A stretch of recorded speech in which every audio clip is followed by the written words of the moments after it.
કાંકરેજ તાલુકાના શિહોરી કોર્ટ દ્વારા એક આરોપીને સજા કરાઈ। ચેક રિટર્ન કેસમાં આરોપીને શિહોરી કોર્ટે સજા ફટકારી। મોજે ગામ નાના જામપુર તાલુકો કાંકરેજ જિલ્લા બનાસકાંઠાના ઠાકોર શાંતિજી પ્રહલાદજી માવજીએ ધન લક્ષ્મીનારાયણ નાગરિક શરાફી મંડળી લિમિટેડ શિહોરીમાંથી લોન લીધેલી, જે લોનના હપ્તા નિયમિત ભર્યા ન હોય આ બાબતે ફરિયાદી હપ્તાની ઉઘરાણી કરતા આરોપીએ ફરિયાદી મંડળની લોનની રકમના બદલામાં ચેક આપેલ, જે ચેક બેલેન્સ ન હોવાથી રિટર્ન થયો, જે બાબતની ફરિયાદ મંડળીએ પોતાના વકીલ પ્રકાશ બી જોશી મારફતે શિહોરી કોર્ટમાં દાખલ કરી હતી।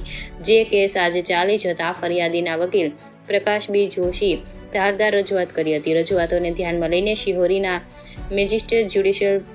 Magistrate first class PB Patel સાહેબે આરોપી ઠાકોર શાંતિજી પ્રહલાદજી માવાજીને તકસીરવાર ઠેરીને 1 વર્ષની સાદી કેદની સજા તથા ચેકની રકમ ₹57,512 થી બમણી રકમનો દંડ કર્યો અને આ દંડની રકમ ફરિયાદીને વળતર તરીકે ચૂકવવાનો હુકમ કર્યો, તેમજ આરોપી દંડની રકમ ન ભરે તો વધુ 3 માસની સજા ભોગવવાનો હુકમ કર્યો।